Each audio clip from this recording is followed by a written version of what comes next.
پاکستان مذاکرات کی میزبانی کے لیے تیار ہے، وزیر اعظم شہباز شریف کا ایکس پر پیغام۔ لکھا، ایران امریکہ میں جنگ بندی، امن و استحکام کی حمایت کرتے ہیں۔ جنگ کے خاتمے کے لیے بامانی اور نتیجہ خیز مذاکرات ضروری ہیں۔ پاکستان جامع حل کے لیے مذاکرات کی سہولت کاری کو اعزاز سمجھے گا۔ شہباز شریف نے اپنے پیغام میں امریکی صدر ٹرمپ اور ایرانی وزیر خارجہ عباس عراقچی کو بھی ٹیگ کیا۔ امریکی صدر نے ٹروتھ سوشل پر شہباز شریف کا پیغام شیئر کر دیا۔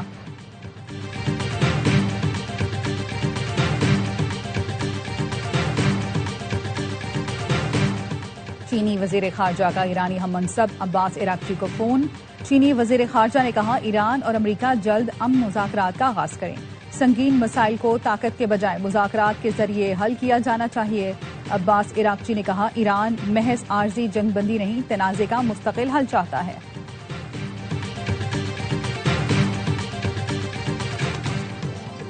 اور نائب وزیر اعظم اسحاق ڈار سے برطانوی ہائی کمشنر جین میریٹ کی ملاقات۔ خطے کی صورتحال پر تبادلہ خیال کیا گیا۔ اسحاق ڈار نے کہا، سفارتکاری اور مکالمہ ہی آگے بڑھنے کا واحد اور مؤثر راستہ ہے۔ نائب وزیر اعظم اسحاق ڈار سے چینی سفیر نے بھی اہم ملاقات کی۔ پاکستان دنیا کو سنگین بحران سے بچانے کے لیے کوشاں۔ امریکہ ایران مذاکرات کی میز اسلام آباد میں سجے گی۔ الجزیرہ کا کہنا ہے، نائب صدر جیری وینس کی قیادت میں مذاکراتی ٹیم کی آمد متوقع ہے۔ اسٹیو وٹکاف اور جیرڈ کشنر بھی شامل ہوں گے۔ ایران کی مذاکراتی ٹیم کی قیادت ایرانی پارلیمنٹ کے اسپیکر باقر غالباف کریں گے۔ ایران کا امریکی ثالثوں کی جانب سے مذاکرات کے نکات موصول ہونے کی تصدیق۔ سی بی ایس نیوز کے مطابق ایرانی وزارت خارجہ کے سینئر اہلکار نے بتایا، امریکی نکات کا جائزہ لیا جا رہا ہے۔ ایران کی جانب سے تاحال مذاکرات کی حامی نہیں بھری گئی۔ ترجمان دفتر خارجہ نے کہا، خلیج فارس کی صورتحال پر پاکستان اپنے دیرینہ سفارتی عزم پر قائم ہے۔ سفارتکاری میں بعض امور کو ثوابدید اور خاموشی سے آگے بڑھانا ضروری ہوتا ہے۔ فیصلوں اور نتائج سے متعلق سرکاری اعلانات کا انتظار کریں۔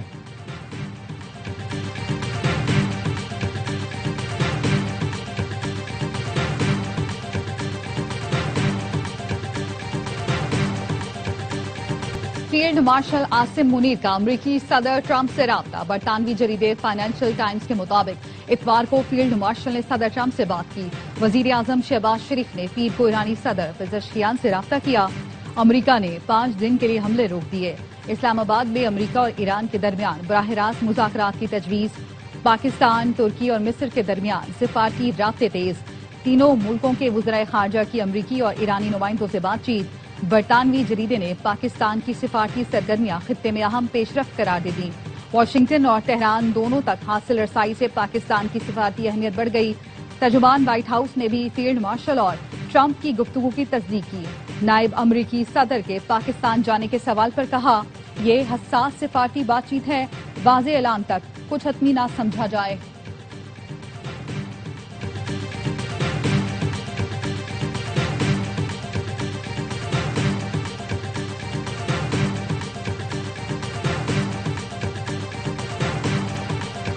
جنگ کے نقصانات کے ازالے اور معاشی پابندیاں ہٹنے تک جنگ جاری رہے گی۔ ایرانی سپریم لیڈر کے مشیر محسن رضائی نے جنگ بندی کی شرائط بتا دی۔ کہا، امریکہ اور اتحادیوں نے جو تباہی پھیلائی اس کا پورا حساب کتاب ہونا چاہیے۔ امریکہ کو ضمانت دینا ہوگی کہ وہ ایران کے معاملات میں مداخلت نہیں کرے گا۔ اگر امریکہ نے ایران کے توانائی انفراسٹرکچر پر حملہ کیا تو واشنگٹن خود خطرے میں پڑ سکتا ہے۔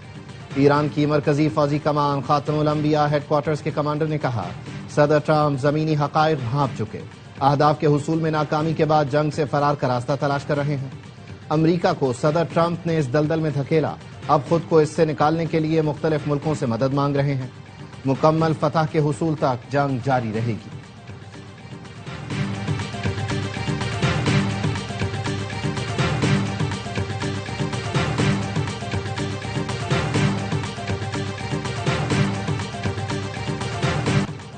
آج دنیا کے کئی ملکوں کے عوام میں بیداری دیکھ رہے ہیں۔ پاکستان، ترکی اور کئی عرب ملکوں کے لوگ کھل کر امریکہ اور اسرائیلی جرائم کے خلاف غصے کا اظہار کر رہے ہیں۔ ایرانی صدر مسعود پزشکیان کا ایکس پر پیغام۔ لکھا، دنیا کے آزاد لوگوں کے دل صہیونیوں کے ساتھ نہیں۔ خطے میں پائیدار استحکام سے باہمی تعاون اقوام کی خواہشات کے احترام سے ممکن ہے۔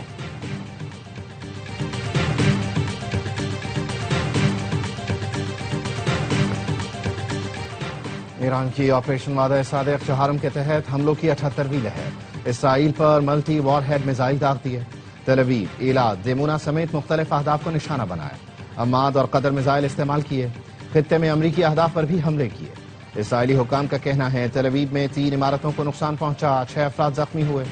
اسرائیلی ڈیفنس فورسز نے کہا ایران نے 100 کلو گرام کا وار ہیڈ استعمال کیا۔ ایرانی فوج نے امریکی صدر کو پیغام دیا ہے ٹرمپ آسمان کی طرف دیکھیں، نیا سرپرائز آنے والا ہے، بہت بڑے نتائج سامنے آئیں گے۔ جنگ کی ابتدا سے اب تک ایران کے حملوں میں 4829 اسرائیلی زخمی ہو چکے ہیں۔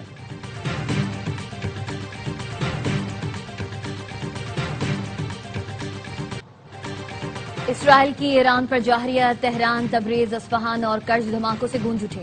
اسرائیلی فورسز نے رہائشی علاقوں کو نشانہ بنایا۔ تبریز پر حملے میں 6 افراد شہید ہوئے۔ مشرقی آذربائیجان صوبے پر بھی اسرائیل نے حملہ کیا، 6 افراد شہید، 9 زخمی ہوئے۔ تہران میں گزشتہ روز اسرائیلی فورسز نے رہائشی عمارت کو نشانہ بنایا، ملبے سے کئی گھنٹے بعد خاتون کو زندہ نکال لیا گیا۔ اصفہان میں توانائی تنصیبات کو نشانہ بنایا گیا۔ ایرانی حکام کے مطابق امریکی اور اسرائیلی حملوں میں اب تک 208 بچے شہید ہو چکے۔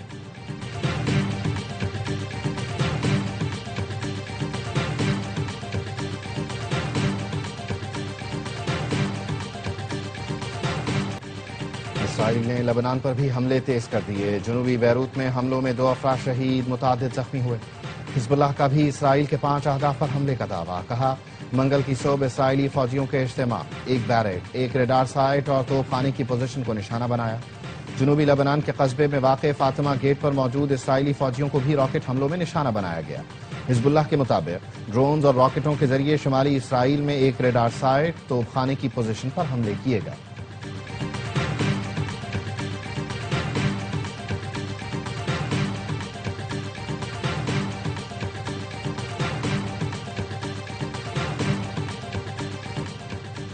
صدر مملکت کے تینوں مسلح افواج کے افسران اور جوانوں کے لیے فوجی اعزازات، 1253 افسران اور جوانوں کو خدمات کے اعتراف میں ایوارڈ دیے جائیں گے۔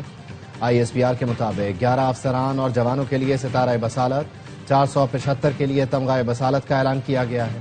23 افسران کو ہلال امتیاز، 100 کو ستارہ امتیاز ملٹری، 136 کو تمغہ امتیاز ملٹری، 130 کو امتیازی اسناد اور 378 کو آرمی چیف تہنیتی سند دی جائے گی۔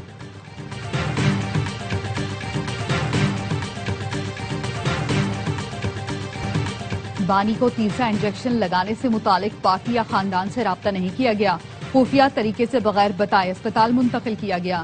پی ٹی آئی رہنما سلمان اکرم راجہ کہتے ہیں سہیل آفریدی نے بانی پی ٹی آئی کی رہائی کی تحریک کا اعلان کیا، جس کا مقصد یہ نہیں کہ ہم کسی مخصوص چوک کی طرف آئیں گے، بلکہ ہماری تحریک پورے ملک کی تحریک ہے۔ علیمہ خانم کا کہنا ہے بانی پی ٹی آئی قید تنہائی میں ہے، اس وقت کوئی مذاکرات، کوئی بات چیت نہیں ہو رہی اور نہ کوئی ڈیل ہو رہی ہے۔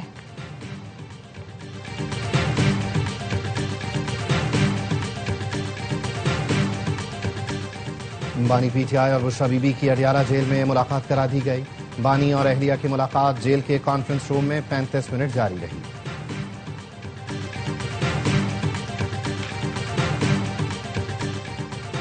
مشرق وسطی کی کشیدہ صورتحال، عید کے 3 دن میں لاہور سمیت ملک بھر سے 150 سے زائد پروازیں منسوخ۔ ایئرپورٹ ذرائع کا کہنا ہے الین اور فجیرہ ایئرپورٹ پر جزوی فضائی آپریشن بحال ہے۔ کویت، بحرین، ایران، عراق اور شام کے ایئرپورٹ فضائی آپریشن کے لیے مکمل بند ہے۔ غیر ملکی پروازوں کو پاکستانی حدود سے گزرنے میں کوئی مشکل نہیں۔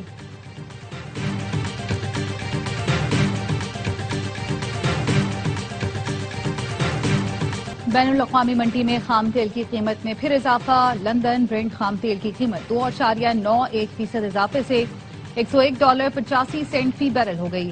ویسٹ ٹیکسس خام تیل کی قیمت 3.22% اضافے سے $90.92 فی بیرل پر پہنچ گئی۔ بین الاقوامی مارکیٹوں میں سونے اور چاندی کی قیمتوں میں بھی اضافہ، فی اونس سونا $8 اضافے سے $4,415 پر آ گیا۔ فی اونس چاندی 51 اضافے سے $69.45 پر ٹریڈ کر رہی ہے۔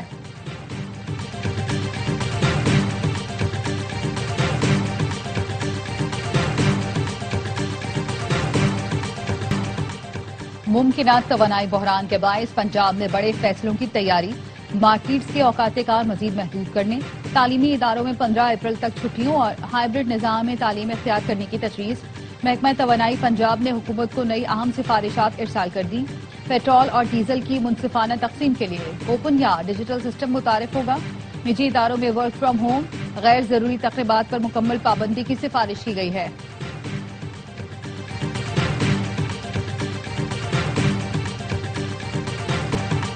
امریکہ ایران جنگ کے اثرات، سندھ حکومت نے بھی اسمارٹ لاک ڈاؤن کا اشارہ دے دیا۔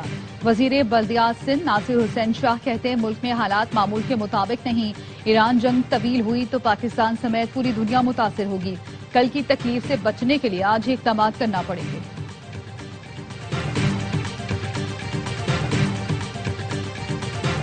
شیخ پورہ میں غبارہ فروش کا گیس سلنڈر پھٹنے سے 13 سال کی بچی جان بحق، غبارے بیچنے والا بچی کو اغوا کر کے لے جا رہا تھا۔ شرقپور روڈ پر گیس سلنڈر دھماکے سے پھٹا اور ایمان فاطمہ جان بحق ہو گئی۔ بچی عید کے دن سے لاپتہ تھی۔ بچی کے والد محمد جاوید کی درخواست پر مقدمہ درج، کارروائی کا آغاز کر دیا گیا۔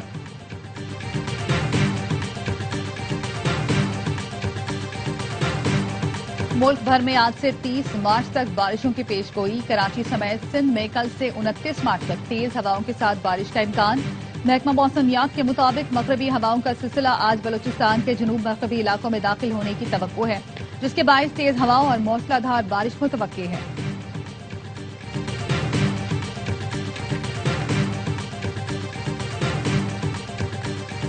کولمبیا کی ایئر فورس کا طیارہ اڑان بھرنے کے کچھ دیر بعد گر کر تباہ، 66 افراد ہلاک، درجنوں زخمی ہو گئے۔ کولمبین فضائیہ کے مطابق طیارے پر 114 فوجی اور عملے کے 11 ارکان سوار تھے۔ امریکی ساختہ C-130 ہرکولس فوجیوں کی نقل و حرکت کے لیے استعمال ہوتا ہے۔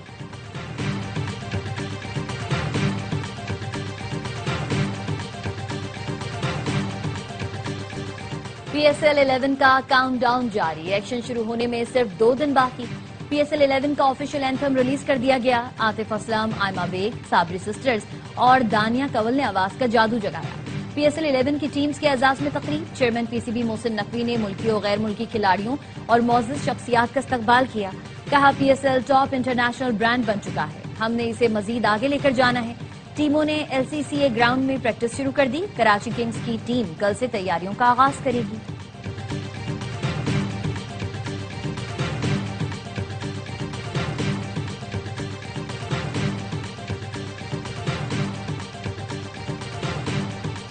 اور ARY film, Salman Iqbal films اور بگ بینگ فلمز کی پیشکش۔ فلم آگ لگے بستی میں نے باکس آفس پر ریکارڈ قائم کر دیا۔ فلم کو سب سے بڑا افتتاحی ویکینڈ بزنس ملا۔ فہد مصطفیٰ اور ماہرہ خان سٹارر فلم نے پاکستان میں عید کے دنوں میں باکس آفس پر 16.2 کروڑ، بیرون ملک 11 کروڑ روپے کما لیے۔ فلم نے عالمی سطح پر ویکینڈ پر 27.2 کروڑ روپے کا بزنس کیا۔ ملک بھر کے سینما گھروں میں ہاؤس فل نمائش جاری۔ ٹکٹس کی ڈیمانڈ کی وجہ سے سینما گھروں نے رات کے ایکسٹرا شو رکھ دیے۔